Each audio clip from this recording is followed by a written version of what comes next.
Eno diti maber kamoro moro mantie jera Lulu TV. Ma inde kukumar wach mikelo kinde kinde kod anje Fulumba. Ka odiochieng' kawuono wadwa twak achiel kachiel e weche go mag konyo oganda e yore mag somo. Wach modwa losi kawuono ibinyiso achiel kachiel kod wendo ma wantiere godo ka biro leronwa thor mar wach no ero kaindi. Ka in kod gote namba wane kanyo ero Facebook Lulu TV, Twitter @odingalo kata Lulu TV. Otige kiduto bro samo kendo bro miyo boka kachiel bro miyo wendo thuolo omosu onyiso nyinge county ne kachiel gi gimo miyo en kaindi odiochieng' kawuono arwaki studio.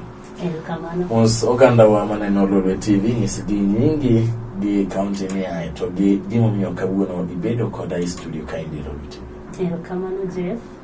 Ani longa ni Mercy Atieno Uma.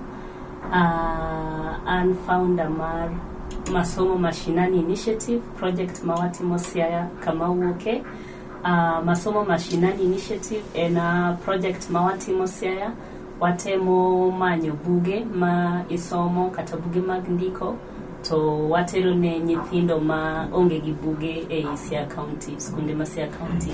Ero kama nenya Mercy winjo ka wacho ni en Masomo Mashinani Initiative. Manyiso ni en project ma itimo e gwenge kocha chande. Itime Siaya, ang'o miyo ichako gi Siaya? Siaya ema chako go mokwongo nikech Siaya e kama onyola to Siaya kama donge to Siaya be kama some sani to kalure gi kaka ng'eyo Siaya en nitie skunde mang'eyo ma aseneno nyithindo masomo gi tagruok mang'eny gionge gi textbooks kata buge mag ndiko gionge go koro mane masani kama pod watie lakini wan gi mpango mar tiyo kata counties moko lakini sani to pod watiyo gi Siaya County. Kaka neni kanyi Mercy podin anyabende mabende pod ike ne penye kala podin ng'ama tin nisane paro machalo kama indi ere kaka nochopo ni ang'o mano mibedo kod paro mar chako chenro mar keto kaka inyalo konyo nyithindo kod weche mag textbook? Paro ni no nachako kaluwore gi experience man be asebedo godo. Nikech katanbe kaka nyisi ni nasomo Siaya, nasomo school milongo ni Karapi Primary School Siaya. To kana timo penj higa mar 2003 ne na kalo na number top among top 5 Siaya district. Na yudo 424 out of 500. KCP but naonge gi bahati maber kabisa nikech kane ayudo results ga yudo calling letter nodonga Limuru Girls which is a national school.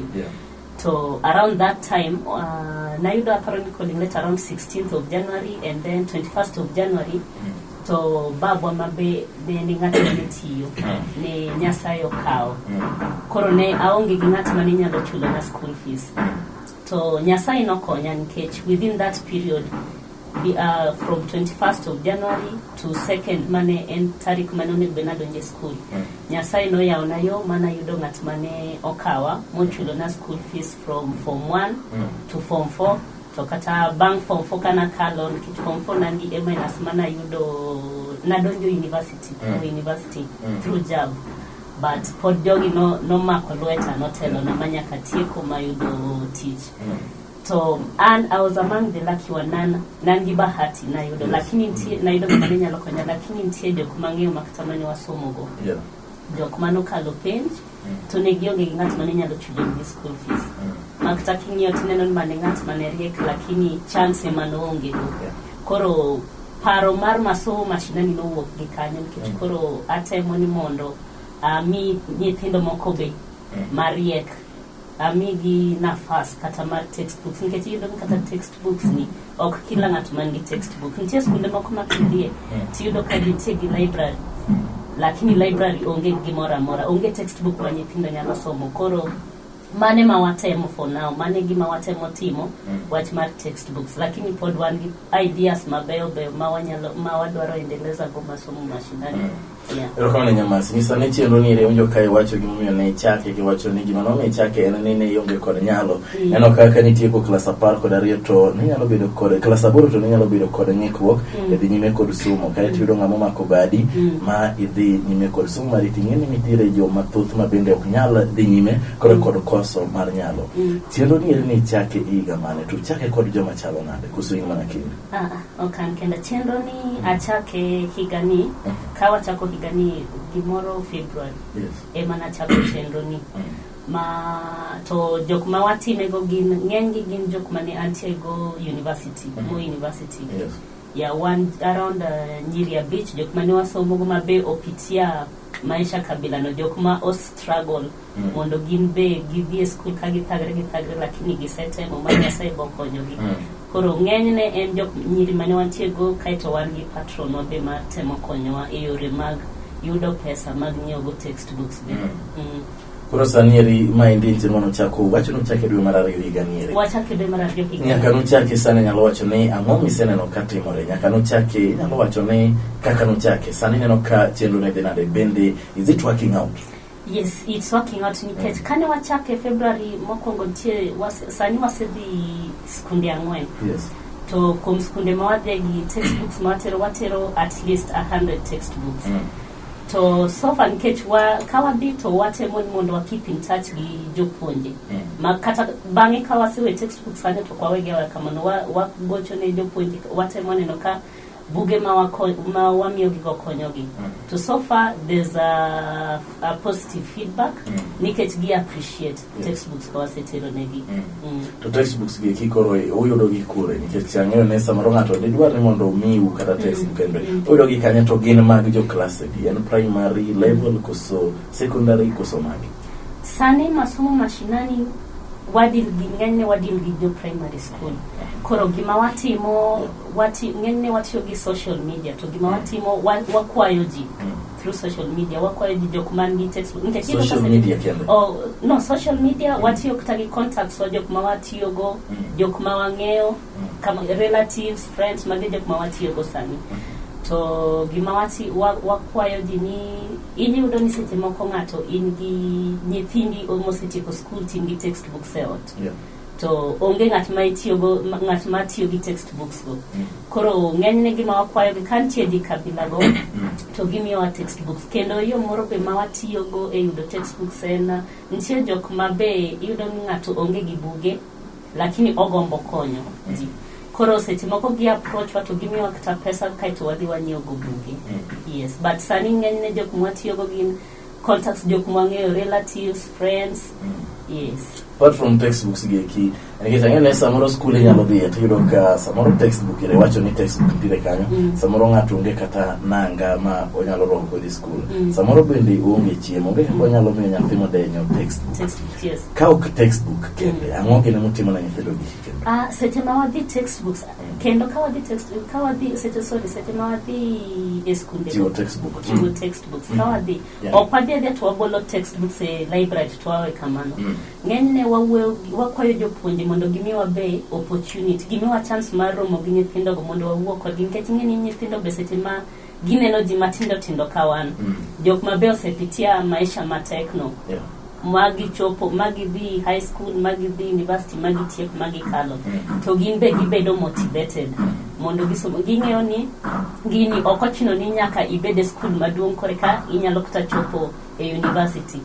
Koro ka wadhi to wakwayo ga jopuonje mondo gimiwa chance mondo wawuo gi nyithindo gi watemo jiwo gi mondo gisom matek. And then apart from that be jopuonje be wawuoyo ga go nikech watemo nyiso gi ni kata ka ging'eyo nyithindo mariek lakini onge gi yo maginyalo yudo go school fees. Watemo nyiso gi gin be kata these foundations matinde ntiere nikech yudo ni ng'eny kwanza jok mantiere towns mang'eny ne yudo ni onge foundations mamiyo ji scholarships. Koro kata seche ma wadhi school jopuonje be wawuoyo go gitemo konyo mondo gitem konyo nyithindgi ma gipuonjo kata ka seche ma gikalo to ginyalo konyo gi e yore mag scholarships gi ka gi apply negi. Koro ok mana textbooks ni wadhi to wawe kar kanyo. To en skunde mag ji giwegi koso skunde mag ji giwegi kod mag piny owacho koso udhi skunde mag ji giwegi koso mag piny owacho? Ok wadhi skunde ma private. Ok wadhi nikech ka kiwacho dir to skunde ma private ka ber to ibo yudo ng'enyne jok ma dhi skunde ma private ko gin jok man gi nyalo. Wadhi skunde ma public schools moko ma skunde moko ma ji kadhe gionge ginyalo kande public schools ka ndi utimo winjruok nade gi headmaster nikech allocation mawuok e ministry mochung' weche mag somo nitiere allocation mar textbook ne school ka school mar piny owacho koro kapok utero buge gi nitiere winjruok motimo gi jotend sikunde gi mondo ng'ene to en buk mane ma nyithindo gi dwaro kata ma jogi samoro nyalo tero magi wakwongo wuoyo ga gi jopuonje gi headmasters ka waseyudo contacts mag headmasters go to wawuoyo kodgi wanyiso gin wan gi buge ma kama endi to ginyisowa gin be buge ma gintigo nikech ing'e ni onge tiende tero ni ng'ato buk tifwenyo ni buk mitero gino gin kodgi kata moingo ma gi need koro kapok watero textbooks to wakwongo wuoyo kodgi wapenjo gi ka gionge go to gidwaro marom nade koro sani usetime skunde adi Sani Asia Sani Asia wasetimo skunde 4. Wasetimo nitie school milongo ni Okela Secondary. That's the only secondary school ma wasedhie. Okela Secondary. Okela Secondary wasedhie. Chileta wachane mana mar primary. No, mano emane wakwongo dhie. But Okela Secondary to nena ne wadhi chiwo motivational talk ne nyithi secondary school. En school mantie Uyoma.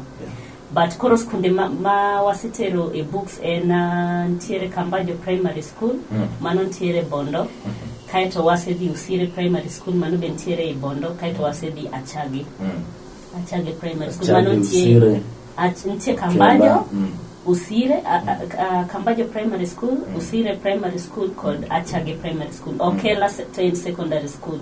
It's a secondary school mantiere e Uyoma. To buge gi kusetero ge busefwenyo kata ben useluonge ni to be gikonyo nyithindo to gikonyo gi yo machalo nade. Waluwo kendo waluwo gi jopuonje nikech waketo contacts mag jopuonje go to watemo follow up ka buge go konyo ji to jopuonje nyiso ni gikonyo gi nikech buge go ka oter gi titero gi library mar school kaito koro nyithindo dhi to kwayo ng'ato kisekwayo to after a few days tiduoko to ng'ato kendo kawo to dhi. An be naromo gi ng'at mane nigi chuny maler magombo konyo nyathi kiye to I'm sure ni kata Kenya kaka nitie ji mang'eny kabila no maseche moko gigombo gin gi ability mar konyo ng'ato gigombo konyo ng'ato gin gi chunyno be mar konyo nyathi moro to seche moko gikia ng'ama ginyalo konyo nitie ji kabila go koro dagombo ni masomo mashinani obed platform ma nyithindo maonge gi school fees mariek nyalo romo gi jok manyalo sponsor gi machulo gi school fees makonyo gi mano plan ma wan go ma wadwaro ni mondo wachaki as soon as possible, especially sani ma koro ji dhi chako dhi timo penj. Ang'e ni nitie nyithindo mang'eny ma nyithi kiye kata nyithindo maonge gi school fees madhi kalo to next year maybe school fees dhi tamogi. Ageno ne mano erogando winjo wach mar tamar sponsor sani ji osemisuse kendo en kod meanings mopogore ageno ni wacho ang'eyo sponsor ma wacho en sponsor ma ng'ato mad ing'e sponsor chon kani wacho ne kapok ne jo Kenya oketho nying mar sponsor kapok noket sponsor ne ng'at makonyo weche mag somo kamane kaka ne wang'e kapok ne ji oketho koro ma wacho no en mane wang'eyo chon cha ok ma ji oketho sani pero kama nyamasi wach ni mogi kabja kiwacho ni uchopo ne Uganda through social media pages inyalo nyiso pages gi duto ka intro mar chiwo namba ni nyalo chiwo namba ni kitengene ng'ato neno wasia ng'ato neno Migori ng'ato neno Kisumu gidwa ni mondo begin bende ichop negi kod textbook kawuok e masomo mashinani initiative inyalo miyo gi namba gi kiduto ka ing'iyo gi e kamera ngacho Facebook, social media watiyo gi Facebook, wan gi Facebook page ilongo ni Masomo Mashinani Initiative. Kopogore gi mano an be unyalo communicate koda e namba mara mar sim 0712 121 187 to kate Facebook binyalo yuda Mercy Ouma. Mercy ondikni MARCY mane nyinga mar Mercy. To kata kopogore gi mano be ka jok magombo konyowa unyalo tiyo gi numbers go mondo uyuda kaito wantie gi account nitie gi milongo ni Mchanga. Mchanga en a social platform ma ji tiyogo for fundraising. Mano ka poni ng'ato gombo konyowa to gionge gi textbooks lakini ginyalo konyowa gi yor pesa no. Koro wantiere gi account Mchanga, nitie paybill number, nitiere account number. PayBill number inyaloro any amount from 10 bob and above inyaloro any amount kata ken gi 20 bob matin no gimimia wano wabogwero kama no madong ngeni be iwacho ni kidogo ujaza kibaba kimia wa 20 ngatumia wa 20 ngeo wapo yudaida kawa konyre kama na nya masio magigo iko duto masio wacho rengo piny mar TV Kanyero king'iyo giti biro neno namba duto mag PayBill mag mchanga namba ne biro neno Kanyero Facebook bende wacho ni entire kaka masi uma wacho ni kama gino ne gibro yudi weche ko mag Facebook anbe biro temo manyi kabe na nyalo yudi Facebook mar masomo mashinani initiative mar masomo mashinani wabiro temo ndo manyi Kanyero ngoni kana nya masi kuma ka uchendo machalo kama indi magi egik mabende kinde wena kare kaka dodo TV mondo wanene oganda wa oyudo weche mag somo gima nyalo miyo wadongre e makare weche mag uchumi weche mag somo nyaka beda malo kama si chako cheno machalo kama indi wana kaka Dodo TV wajiwa lwedo mondo weche giki duto odhi nyime e makare kabu Dodo TV Jeff Lombaka kukumarwache uriti masi kamano